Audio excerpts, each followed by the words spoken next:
Eurovision are not going to employ the noise-cancelling software which has been used to muffle the sound of booing. So you'll be able to hear the booing. The BBC included both those critical remarks about the BBC in the broadcast of the BAFTA Awards. Yes, but you can see why they would have done that, because had they not done Yes. that, they'd have had another kicking. Wordle is going to get its own primetime TV show. Having played it 1,000 times with a 99% success rate, I might apply. So let's start off with Eurovision. Eurovision is celebrating its 70th year on air this year in Vienna. And, well, it's kind of gone to shit a bit, hasn't it? Well, yeah, but hang on. Before we talk about the controversy, Yeah. I want to ask you, Yes. Eurovision, Yes. naff or so naff it's cool? Do you know what I mean? Both. Well, It's it's both. both, isn't it? It's the kind of naff you love. And, of course, people have parties around it. And have you seen it in recent years? I mean, the production values. Well, of course, I was very keen when Liverpool won it, for obvious reasons. And we became a Ukrainian Because city. no decent pop music ever come out of Liverpool, so that's really weird. Exactly. It was a bit odd, actually, to have it in Liverpool. The But it's a black hole funny of old pop thing, music. Eurovision, isn't it? Do we love to hate it, or do we hate to love it, or do we just love it? Let's go back to people who probably, some people might remember that when Terry Wogan took it over, it did become a work of art. And then Graham Norton's continued that has tradition. continued it. No, I'm saying, but Terry Wogan turned it into a kind of comedy show because he'd make little kind of comments saying, who got him ready today?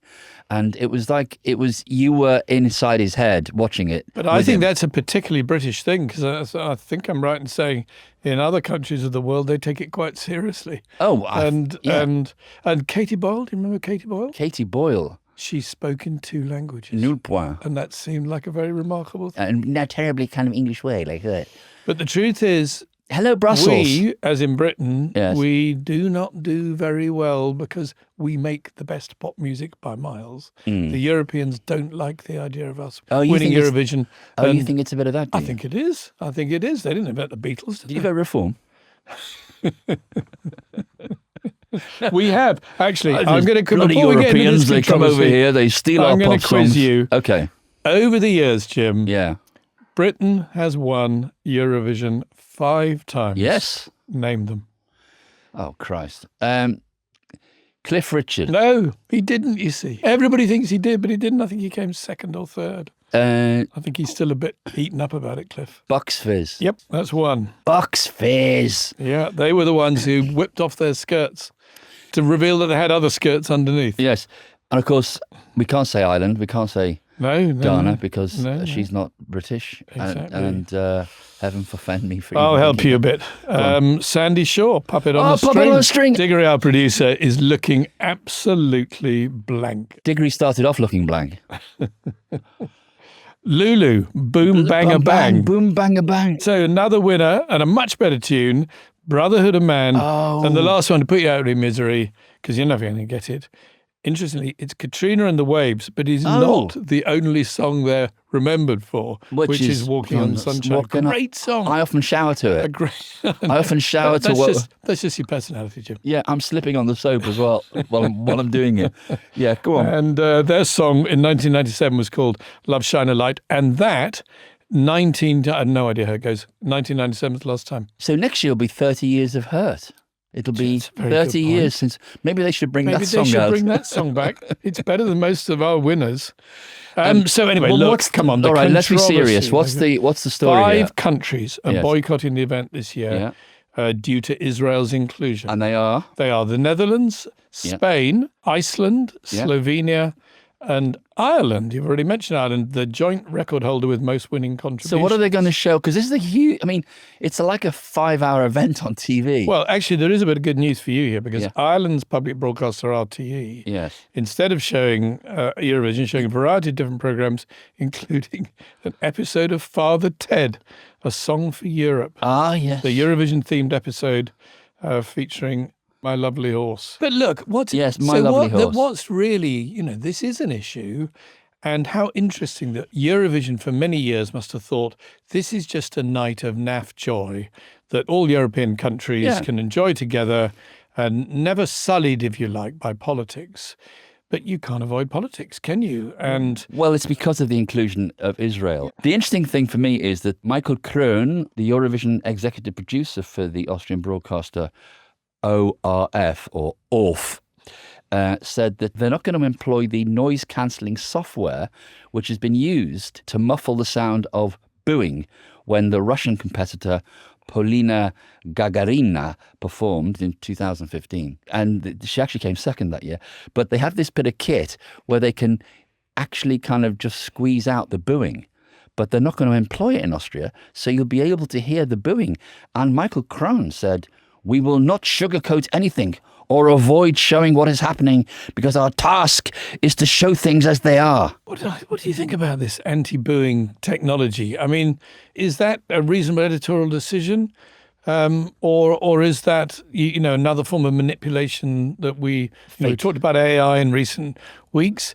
If I'm in the audience, do I not want to hear what really is going on? Well, I think that's what the Austrians So they're saying we're going real. By the way, if you ever go to see a Bruce Springsteen concert, they all go, "Bruce," and it sounds like booing. Yes. And a couple of weeks ago, the snooker final, World Championships. Did you see that from the No, I Crucible? didn't. I missed that. A Chinese bloke who won, 22 years old, called Wu. Every time he came on, Woo! they all go, "Woo!" And I thought they were booing him because they wanted the English bloke to win. But actually, it was because his name was You've got Wu. a strange worldview, Peter. Do you not think that it's always been political, or not political, but nationalistic, that you always get Cyprus voting for Greece and Greece voting for Cyprus? And when Russia was in it, you had all the satellite countries voting for Russia.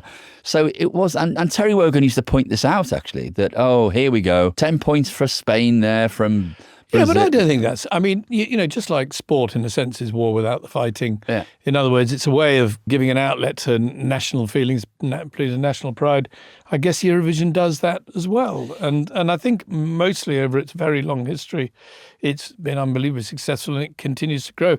When I was at the BBC, Eurovision, I mean, it was a ratings bonanza. Well, I was going to ask you this, because when you were there, how important was it to you? Well, you didn't know. I mean, you knew that on that Saturday night you would wipe the floor with ITV, whatever they did, because people do love it and they do have parties. And the weird thing about Eurovision is they love the voting just as much as they love the singing. In fact, some people don't even bother to watch the singing and then start watching with the voting. When exactly what you've just been saying, when you find that Belgium votes for or against Holland because they're their neighbours or they either love or hate them or whatever. But the case of Israel being included is different from Russia being excluded. Yes. Once you go down this road, kind of where could it end? Because the very nature of Eurovision is that it's bringing together countries who might disagree with each other strongly on a whole range of issues, but it's a non-political event. I suppose in that sense, like Olympics and World Cups and so on. And to be fair, they've never been able to exclude politics at times. Do you remember, I think it's 1982, the Falklands War, when, literally within weeks of that war being concluded, we were England were playing in the World Cup in Spain, and so were Argentina. Yeah. And that, I don't think England ever played Argentina in that competition, but it was a separation between sport and politics, which everybody understood. And you would think Eurovision could be kept separated from politics, but it turns out it can't. I think Iran's in this year's World Cup, actually. They absolutely are. That'll be interesting. And that is in America. Yeah.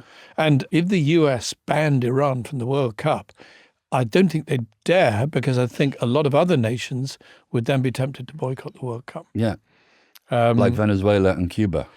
Yes. But it's interesting that during the semi-final, this year's Israeli contestant, Noam Betan, his song was booed. Was it a very bad song? Well, I don't think it wasn't a qualitative. I think it was more about the political situation. It was a principal boo rather it was than it was a political boo, not a this is a shit song boo. Not a creative and artistic boo. But he said it didn't matter because he'd been rehearsing with boos.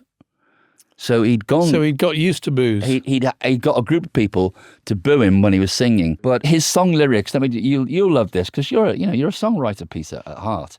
His song lyrics deals with the performer's toxic love to a woman he calls the Queen of Problems. You just needed a tiny little bit of an Irish lilt on that, and you've just turned into Terry Wogan, Jim. Toxic Problems. Toxic Problems. With a woman he calls the Queen of Problems. I thought that was Liz Truss. I'm looking forward to it. So I think we're in for an evening of, there's going to be a lot of booing Israel. I mean... And possibly booing the UK, because that is traditional.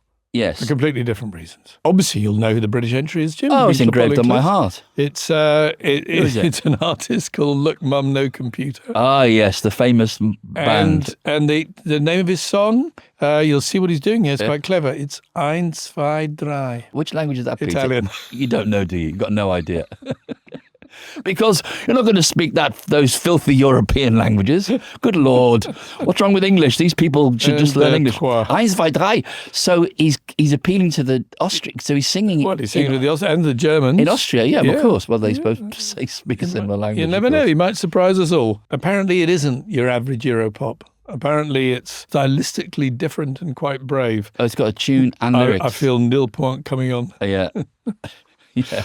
Oh, well, so that is Eurovision. Now we go from Eurovision controversy to BAFTA controversy. To another institution which is just basically becoming a thorn in the side of the BBC. It's like becoming, all live events are becoming controversial. Well, we should talk about live, because I'm not a fan of live generally. I always think editing is a good thing to do to any program. It takes out the long goes. But we also ought to distinguish between live and as live. Yeah. Because things like the BAFTA Television Awards are not live. No. And the BAFTA Film Awards. That's why they came a cropper when they left the N-word in. Exactly. They're as live, which does give people an opportunity to edit things, and it gives people an opportunity to make edit decisions. So the TV coverage of the awards was screened on BBC One from 7 p.m. with a delay of slightly more than 2 hours after the ceremony began.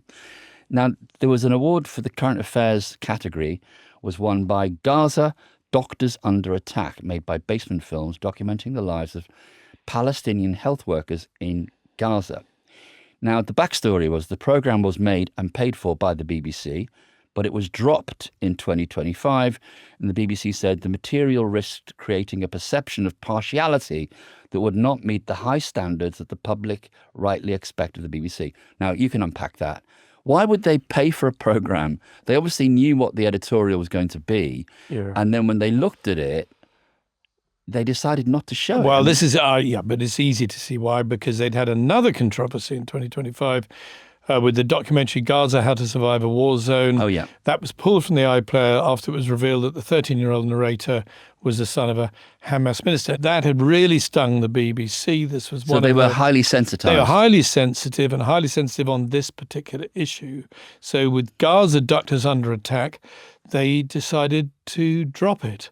And then the programme was picked up and broadcast by Channel 4. And by the way, if there was ever a good argument for saying don't merge the BBC and Channel 4, keep Channel 4 as an independent voice. Good point. That's a great point. This is it. Because Channel 4, doing an absolutely archetypal Channel 4 thing, said, well, we'll broadcast it. Yeah, and that's exactly what Channel 4 should be doing. You're absolutely right.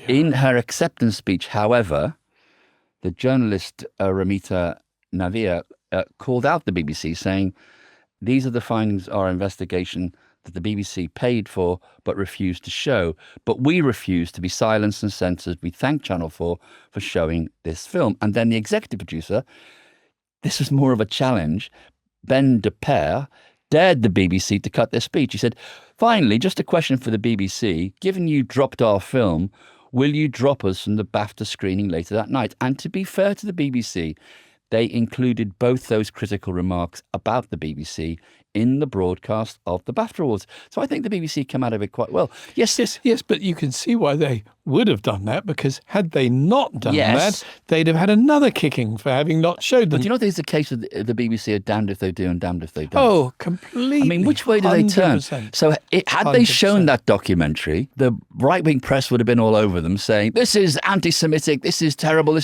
and now they don't show the documentary, and the documentary makers understandably were hurt by that, and so they expressed their kind of hurt in a public forum, And the BBC are caught between two stools. So, I'd say the BBC are actually quite good at sort of chest beating and saying, we got it wrong. I'd say that's one of their that's one of the better sides. But there's a whole department.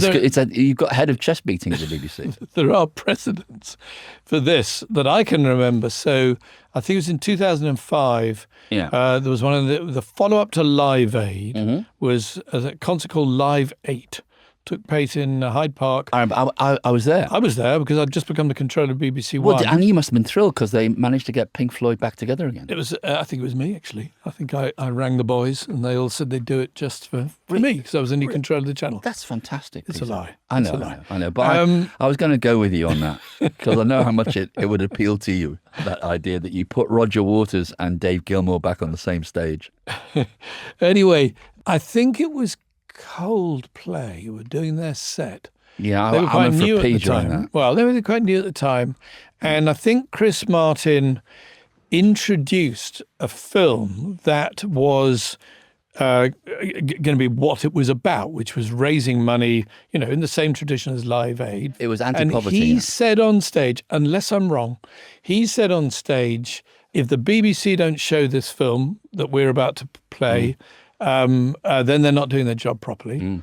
The BBC cut to the presentation studio where I think Jonathan Ross was interviewing a couple of pop stars who were going to go on a bit later. So that wasn't shown? And because I'd only been working at the BBC for a few weeks, I thought, wow, how can we have done this? It seemed to me extraordinary that the BBC was saying, thank you, Bob Geldof. Thank you, the organisers of Live 8, for organising this. We are getting to show it on the BBC. We get to show performances by Pink Floyd and Coldplay and all the rest of them.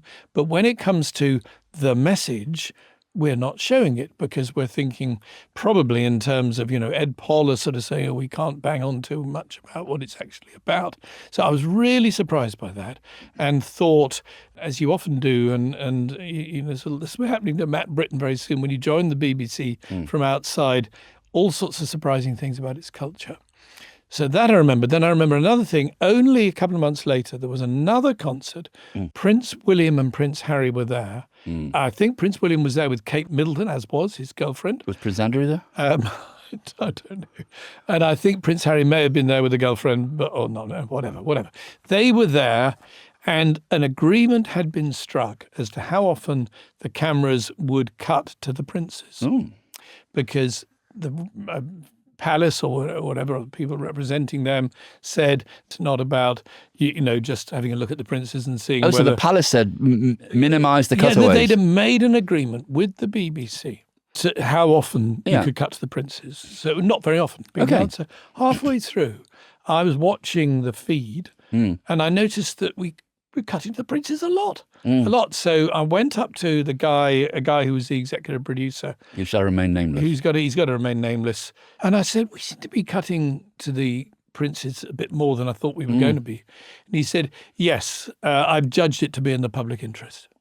Okay. In other words, he's taken it on himself to overrule an agreement that had been struck with the palace because he judged it to be in the public interest. Self-important executive producer. I find that hard to believe. You could say that. But I think the fact that the BBC broadcast, those speeches on Sunday, which basically was saying the BBC didn't dare show this film, that's their credit. People criticising the BBC are broadcast on the BBC, and I think that is an instinct within the BBC that I recognise. But these other instincts that I'm talking about, when I went to work there, I found very surprising. I didn't quite understand them. And I thought, if you hold them up to the light, you think, really? Why? Why are you squeamish about telling people about Do you not think causes? it's a mindset which is a kind of residue of when we used to call it Auntie Beeb? Yeah. The kind of, well, we know what's good for you. And I think that's thankfully now with the newer generations of executives coming through at the BBC, that's going away. I have to say the BBC does need to be applauded. I mean, as someone who makes a show like Have I Got News for You, they always allow us to do stories that doesn't show the BBC in a great light. And we did it when you were BBC One controller, and we did it when, mainly aimed at me, I seem to remember. It was, when that happened, we covered the story. And we even said, when the Director General, Mark Thompson, eventually came back off holiday, which, they were very uncomfortable with, but they allowed it, and Mark Thompson allowed it. Yeah. It shows that the BBC, when it's feeling confident, is big enough to be criticised because it is the BBC. And I think we should remember that as they go into charter renewal, we need to keep the BBC strong so it can be criticised without feeling that the criticism is the beginning of the end of the BBC. Because if you read the Daily Telegraph or the Daily Mail enough, you think any criticism of the BBC is, it's not what it used to be. And it kind of invokes the end of the great BBC, which I really hope doesn't happen.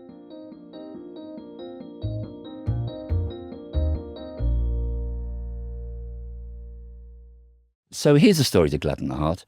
Wordle is going to get its own primetime TV show in 2027, Peter. Aren't you thrilled? Well, yes and no. Let's wait and see. I used to do Wordle. I think you introduced me to Wordle, Jimmy. I did it for 1,000 times. And you posted all you kept sharing us. Got it in 2. I shared my stats. Got it in 3. I remember it every morning. I had a 99% success rate. Yes. And then I stopped. I thought, why am I you've doing done this it. every You've done morning? it, haven't you? You got the T-shirt. 1,000. I mean, but what I would say is, when I read an announcement like this, you could make a case for saying, what a good idea. Wordle is so popular around the world. It's incredibly simple. It's very, very addictive and very popular. So you could sit here and say, that's a really good idea. Yeah. Or you could sit here and say, that's a bit of a lazy naff idea. There isn't really enough in it. But I would say, don't prejudge. It could be great. Yeah. It could be anything. Who knows? I've got a memory of being called down to the scene dock at ITV. That's the bit behind the studios where they keep all the sets and all the, lighting gantry. And a group of producers had come in and they wanted to run through an idea. And I said, well, why can't they come to the office? They said, no, you've got to come to the scene dock. You'll understand when you get there. So I get there and this group of producers have got a thing called a penny falls machine. Now, do you know what I mean by a penny falls machine? It's where you tip Exactly. In an arcade, yes, you tip the pennies forward until one... I know where you're going with this story. So, exactly. So I thought, what the hell? My heart sank a little bit and I thought...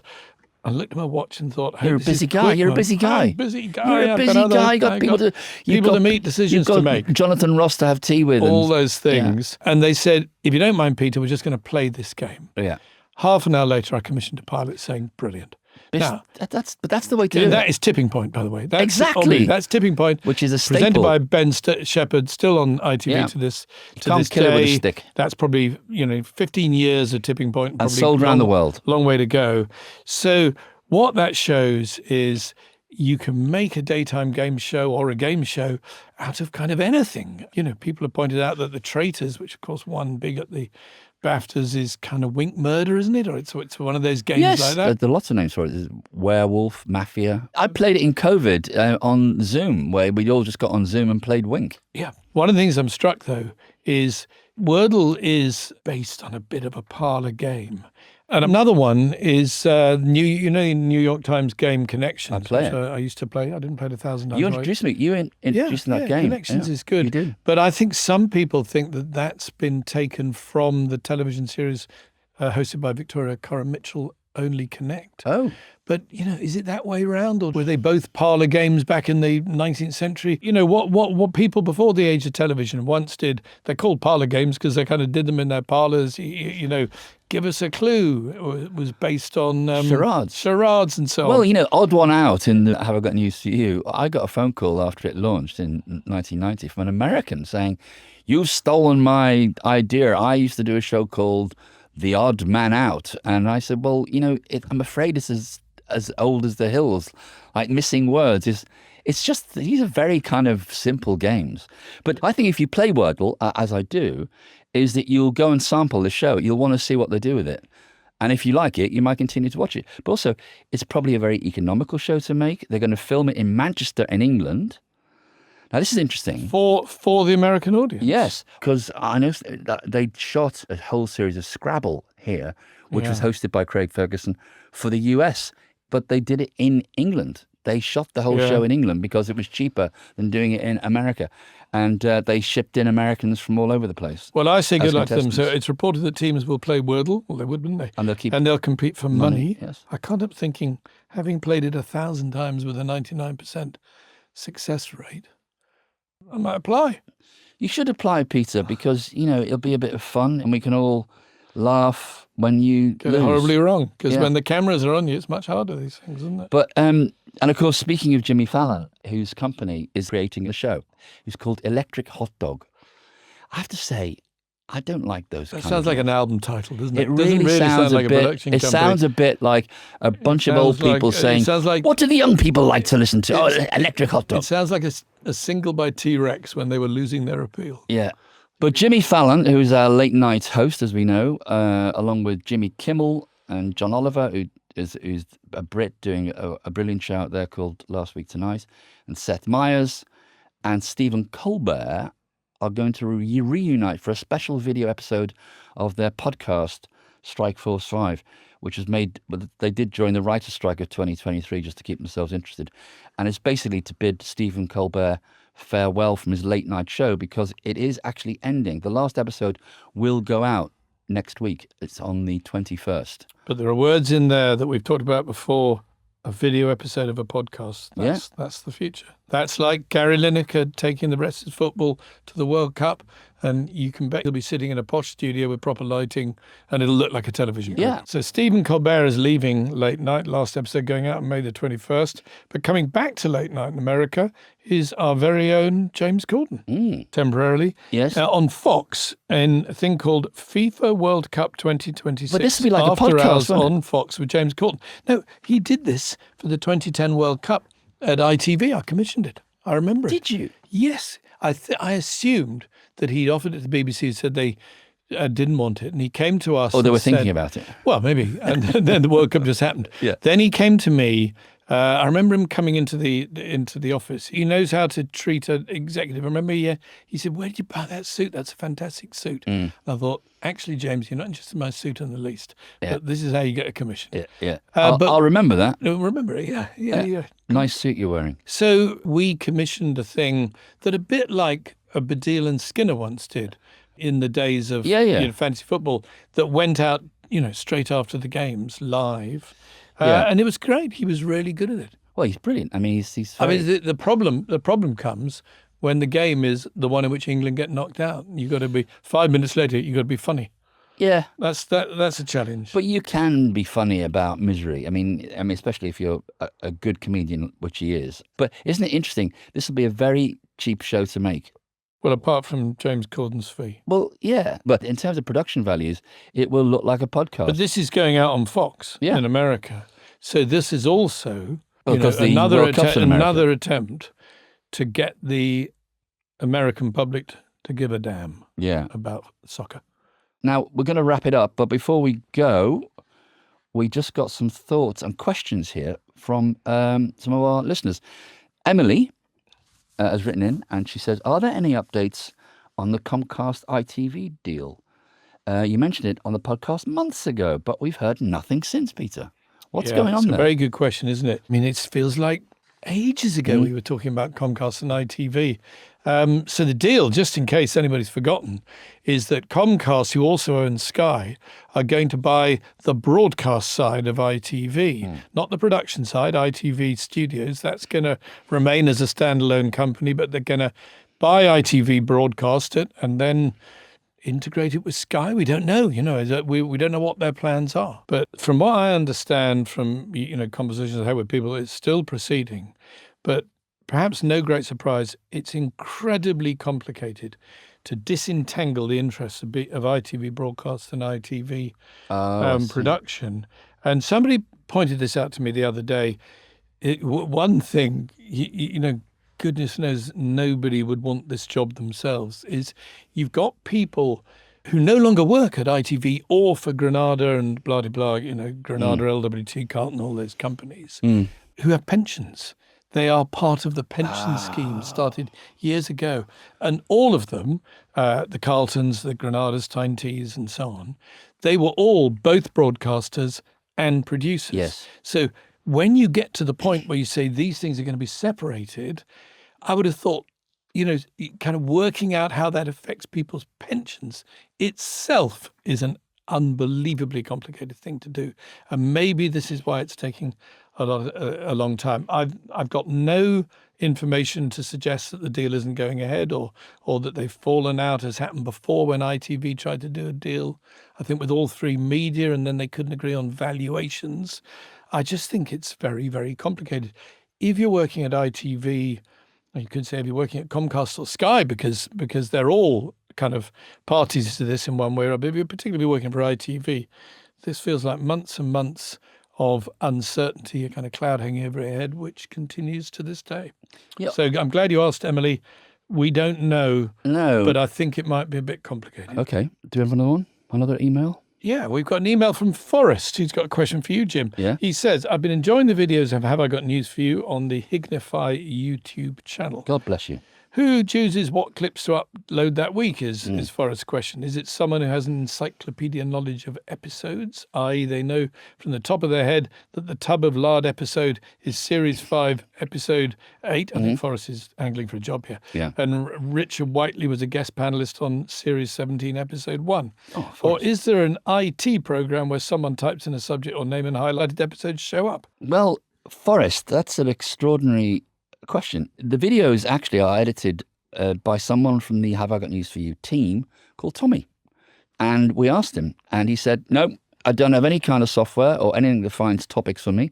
I do it the old-fashioned way and rely on remembering stuff. I have an idea of the clips, topics, guests I want. I go back to episodes where I know they feature, and I check the transcripts. Sometimes I make timely edits, like the recent Peter Mandelson special, by cross-referencing major scandals of his career with episodes when we were on the air. Whereas other times, it's just random. Like the other week, I saw an old episode of Top Gear, so I made a best bits of Jeremy Clarkson and James May on the show. So he's basically opportunistic, and he's got a good memory, and he's got nothing else to do. Well, there you are, Forrest. To end on a controversial note, JJ Hind has written in and said, Jimmy, I loved Chelmsford 123. Is he a family member? No. Is he on your payroll? Thank you, JJ Hind. Just in case any of our listeners want to see Jimmy acting, I'm using the word. I don't think anybody wants to see that, the Peter. Loosest possible way. Life's hard enough without watching me acting. On YouTube and watch Chelmsford 123. You never know. How many series did you do?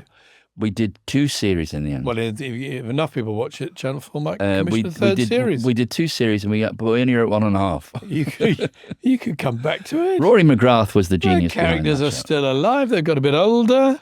Well, ancient Rome lasted. No, hang on. This is ancient Rome in Chelmsford, but I mean, it lasted for hundreds of years. Do you know you just fulfilled the truth of a survey that they recently published that men think of the Roman Empire at least once a day. I think I've read that. And politicians in particular. Yeah. Because they all deep down wish they were sort of... in togas. Yeah. Yeah. Anyway, enough of that. That's all for this week. Thank you very much for listening. If there's anything about the world of TV you'd like to discuss, send your questions our way. We'd love to hear from you. You can leave a comment, send us an email, or get in touch via our socials. All the info is in the description. If you've enjoyed this episode, please do give us a rating on Apple Podcasts or Spotify, and make sure you're following the podcast wherever you're watching or listening to it now. Thank you. Goodbye. Goodbye.